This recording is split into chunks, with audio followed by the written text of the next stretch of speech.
Doctor slump episode 14। तो episode के start में हम देखते हैं कि डॉक्टर क्योंग मिन का पर्दाफाश हो गया था क्योंकि मरने से पहले क्योंग मिन ने न्यूल से बहुत सारी बातें की थी और उनकी ये सारी बातें कार के डैशबोर्ड पे रिकॉर्ड भी हो गई। की वजह से क्योंग मिन का सच सबके सामने आ गया था और इससे ये भी पता चल जाता है कि क्योंग मिन हांगकांग के प्रेसिडेंट के साथ ड्रग्स के व्यापार में भी शामिल था। साथ ही ये लोग जनवोक के मेडिकल केस में भी इन्वॉल्व थे और इन सब को छुपाने के लिए हांगकांग के प्रेसिडेंट ने हॉस्पिटल को बहुत सारा डोनेशन भी दे रखा था। आगे हम न्यूल को देखते हैं। उसे हॉस्पिटल से डिस्चार्ज मिल चुका था, लेकिन घर जाने से पहले न्यूल सीनियर डॉक्टर से मिलने जाती है क्योंकि सीनियर डॉक्टर ने उसे मिलने के लिए बुलाया था। सीनियर डॉक्टर यहाँ पर न्यूल से माफी मांग रहे थे क्योंकि उसके डिपार्टमेंट ने उसके साथ बहुत ही बुरा किया। मिन ने उसका सारा क्रेडिट चुरा लिया था जिसकी वजह से उसे बहुत कुछ सफर भी करना पड़ा, लेकिन जो बीत गया उसे वापस तो नहीं लाया जा सकता, लेकिन गलतियों को सुधारा जा सकता है। यहाँ पर सीनियर डॉक्टर न्यूल को फिर से हॉस्पिटल ज्वाइन करने के लिए कहते हैं, वो भी असिस्टेंट प्रोफेसर के पद के लिए। और ये बात न्यूल ली होंग को आकर बताती है।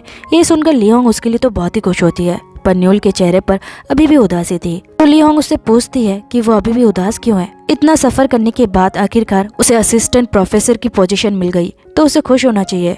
फिर न्यूल कहती है, मुझे अच्छा फील नहीं हो रहा है, शायद अचानक क्योंग मिन के जाने से ऐसा हो रहा है। तो ली होंग उसे समझाने लगती है, जिसने बुरा किया था उसे पनिशमेंट भी मिल गई है और जो तुम डिजर्व करती हो वो तुम्हें मिल गया, तो अब तुम्हें खुश होना चाहिए और इस जॉब ऑफर को एक्सेप्ट कर लेना चाहिए। दूसरी तरफ हम जनवोक को जेल में देखते हैं। वो यहाँ पर अपने क्लिनिक में काम करने वाली एनेस्थेसियोलॉजिस्ट डॉक्टर से मिलने आया था और वो भी क्योंग मिन के साथ शामिल थी। आखिरी कैमरा जो जिनसुक के पास था उसने कब कई डिटेक्टिव को दे दिया था। उसे ठीक से देखने पर पता चला कि एनेस्थेसियोलॉजिस्ट डॉक्टर भी क्योंग मिन से मिली हुई थी। क्योंग मिन ने ही उसे हार्पिन दिया था। जनवोक उससे पूछता है कि उसने ऐसा क्यों किया, तो वो डॉक्टर सब कुछ बताने लगती है। क्योंग मिन ने उसे ये करने का ऑफर दिया था और उसे बताया गया था कि सर्जरी के दौरान सारी सीसीटीवी फुटेज बंद हो जाएगी, तो सर्जरी की वीडियो रिकॉर्ड नहीं होगी। ये सब जानने के बाद जनवोक को और भी बुरा लगता है। तो जनवोक के पास उसके मदर का कॉल आता है। वो उसे पूछने लगती है, क्या तुम ठीक हो? अच्छा हुआ कि तुम क्योंग मिन से बहुत पहले दूर हो गए थे, मुझे तो पता ही नहीं चला वो तुम्हारा इतना बड़ा नुकसान चाहता था। फिर जनवोक अपनी मॉम से पूछने लगता है, जब क्योंग मिन के डैड की डेथ हो गई थी क्या ये बात आपको पता थी?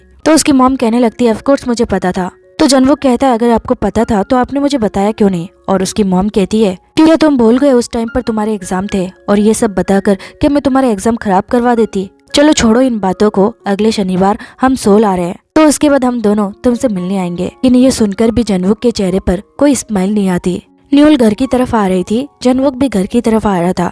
तब न्यूल अपने मन में सोचने लगती है, काश वो उस रात को क्योंग मिन के साथ जाती नहीं।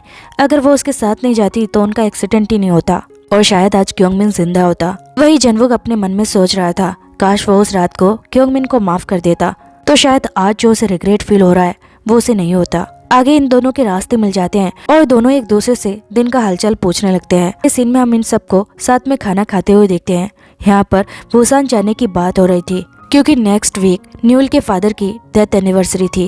सबके जाने का प्लान बन जाता है तो अचानक जनवोक कहता है, क्या मैं भी आपके साथ ट्रिप के लिए आ सकता हूँ? ये सुनने के बाद सभी उससे पूछने लगते हैं, क्या सच में वो उनके साथ आना चाहता है? तो जनवोक कहता है, नेक्स्ट वीक मैं फ्री हूँ, यहाँ पर अकेले रहकर मैं बोर हो जाऊंगा, तो मैं भी आप लोगों के साथ आना चाहूंगा। आगे देखते हैं कि बुसान जाने की तैयारी हो चुकी थी। जनवोक बाहर खड़ा था, तभी उसके पास उसके डैड का कॉल आता है और वो उसे मिलने के लिए बुलाते हैं, लेकिन जनवोक कहता है कि मैं बिजी हूँ तो आज तो नहीं मिल पाऊंगा, और ऐसा कहकर वो उन दोनों को टाल देता है। और ये सारी बातें न्यूल ने सुन ली थी। तभी पीछे से सभी आ जाते हैं और ये सभी जल्दी से कार में बैठकर ट्रिप के लिए निकल जाते हैं।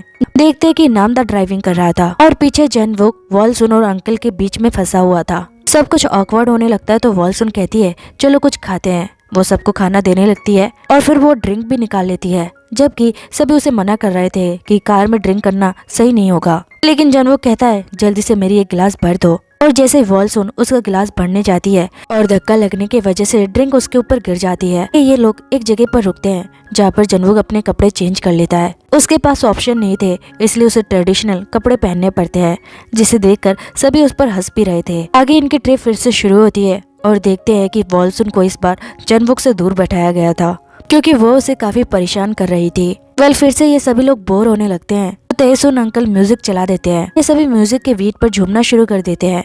इस वजह से अंकल का हाथ लग जाता है जनवोक के सिर पर। कहानी आगे यहीं नहीं रुकती, इनके गाड़ी की एक टायर से हवा भी निकल जाती है। दूसरी तरफ हम देग्योंग और ली होंग को साथ में देखते हैं और देग्योंग यहाँ पर जनवोक के साथ बहुत सारे गेम खेल रहा था। जब ली होंग गन को गलत तरीके से पकड़ती है, क्योंकि उसे समझाने आता है और उसे बताता है कि गन कैसे पकड़नी है। उन दोनों को साथ में देखकर जिनवो पूछता है, मॉम क्या ये आपके बॉयफ्रेंड है, क्या आप दोनों डेट कर रहे हैं? सुनकर वो दोनों शर्मा जाते हैं और ली होंग कहती है ऐसा कुछ नहीं है, हम दोनों बस फ्रेंड है। दूसरी तरफ देखते हैं इनकी कार ठीक हो जाती है और तहसुन कहता है कि हमें शाम होने से पहले वहाँ पहुँचना होगा। दरअसल ये हर बार इसी सीजन में बुसान आते हैं न्यूल के फादर के मेमोरियल पर जाने के लिए, क्योंकि ये सीजन उनका फेवरेट था। ये बात यहाँ पर जनवो को पता चलता है और आगे हम इनको इसी प्लेस पर आते हुए देखते हैं। यहाँ पर जनवो कहता है आप सब चले जाइए, मैं यहाँ पर ही वेट करता हूँ। तो वॉल्सुन उसे कहती है अगर तुम भी आना चाहती हो तो आ सकते हो, ये हमारे फैमिली के हिस्सा ही हो। तभी नामदा कहता है शायद उसे शर्म आ रही होगी क्योंकि वो अभी तक फैमिली का हिस्सा नहीं बनाना। ऐसा कहने पर वॉल्सन उसे डांटकर चुप करा देती है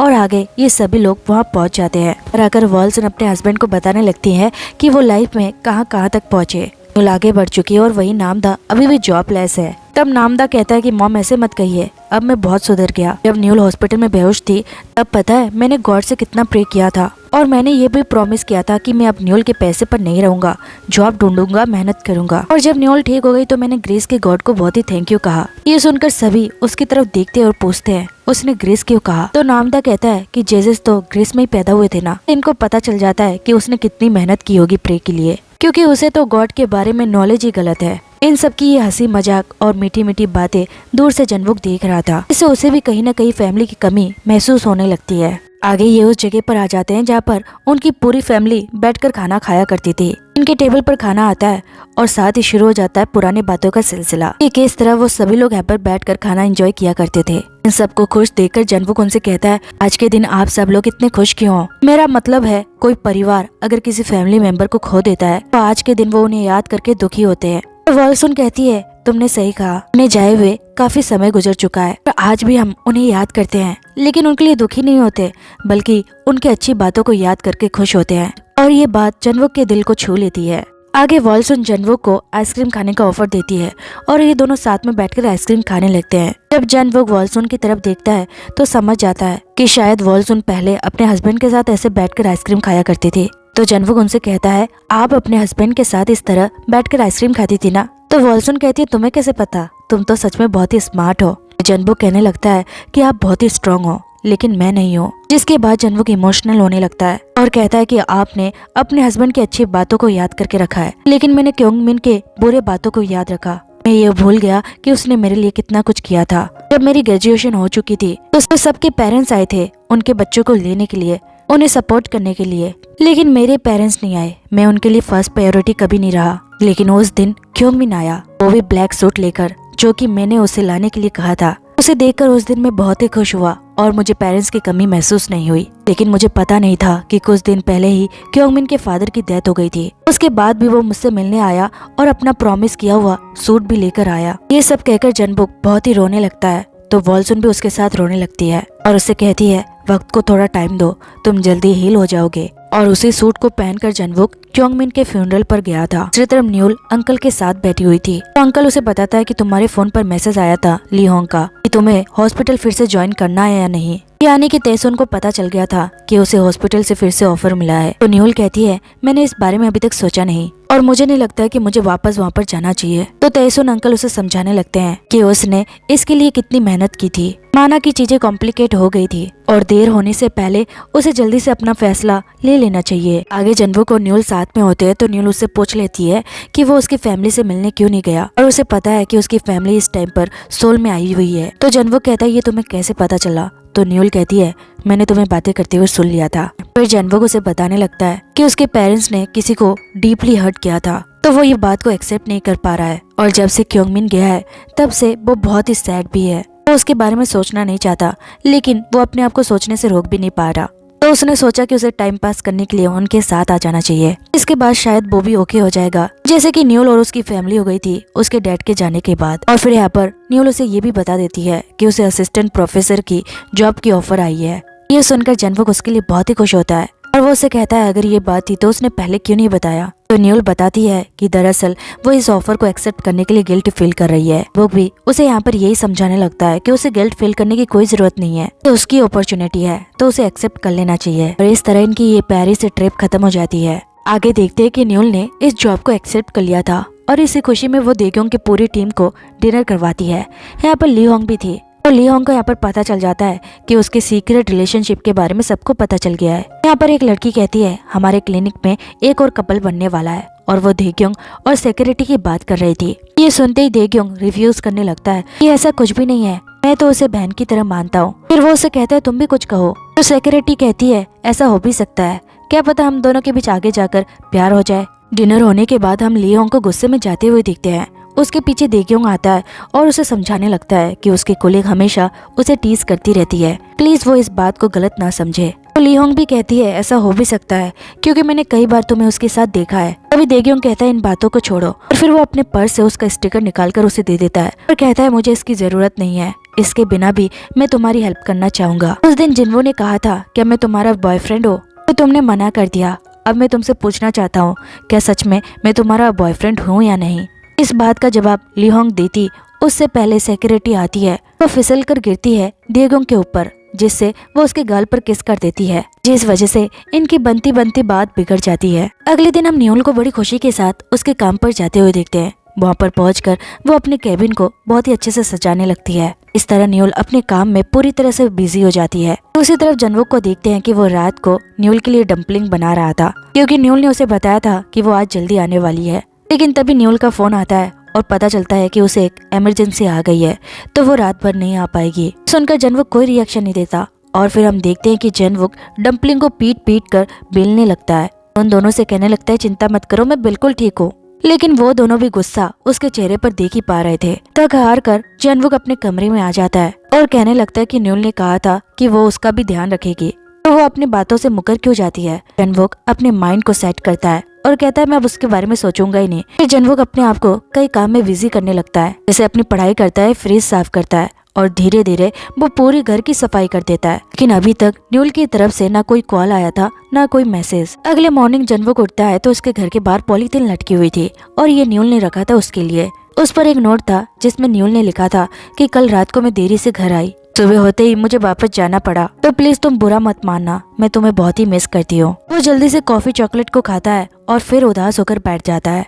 तभी उसका फोन बजता है और ये कॉल था उसकी लॉयर की तरफ से। पता चलता है कि जनवुक को केस की वजह से जो हानि हुई थी उससे उसका जुर्माना मिला, क्योंकि जनवुक ने इसके लिए केस फाइल कर दी थी। ये सुनकर तो देग्योंग हैरान हो जाता है और उससे पूछने लगता है कि उसे कितने पैसे वापस मिले। तो जनवुक उसे इशारा करके बताने लगता है कि उसे 2 बिलियन वॉन वापस मिले। ये सुनकर देग्योंग कहने लगता है मुझे तो तुमसे जेलसी हो रही है, चलो एक काम करो मेरे साथ चलो और मुझे एक कार दिलाओ, आज ही के आज सारे पैसे खर्च कर देंगे। तो जनवुक कहता है पागल हो गए हो तुम, ना ही इससे मैं क्लिनिक खरीदूंगा न ही कार, इस पैसों को किसी और जगह पर लगाने वाला हूँ। देखते हैं कि जनवुक इन सारे पैसों को न्यूल के हॉस्पिटल को डोनेट कर देता है और इन पैसों से ऑपरेशन होगा उन बच्चों का जो कि गरीब परिवार से बिलोंग करते हैं। ये बड़े बड़े ऑपरेशन छोटे मोटे क्लिनिक में नहीं हो सकते, इसलिए जनवुक ने न्यूल के हॉस्पिटल को चुना। ये जनवुक ये खबर आकर न्यूल को बताता है और न्यूल ये सुनकर बहुत ही खुश हो जाती है। वो उससे कहती है इन पैसों से तुम बहुत कुछ ले सकते थे, तुमने इन पैसों को डोनेट क्यों कर दिया। तो जनवुक कहता है जो मेरा लॉस्ट हो चुका है वो हो चुका है, अब मैं आगे बढ़ चुका हूँ और आगे जाके मैं और भी कमा लूंगा, इसलिए मैं चाहता था कि मैं इन पैसों को अच्छे जगह में इन्वेस्ट करूँ। तो क्या तुम मेरे इस डिसीजन से खुश हो। तो न्यूल कहती है बहुत खुश, मुझे तुम पर बहुत ही प्राउड है। फिर जनवुक कहता है इसी बहाने हम दोनों साथ में काम भी कर लेंगे। आगे देखते हैं कि जनवुक और न्यूल मिलकर कई ऑपरेशन को अटेंड करते हैं। दोनों काम में बहुत ही बिजी हो गए थे और जब दोनों साथ में बैठे हुए थे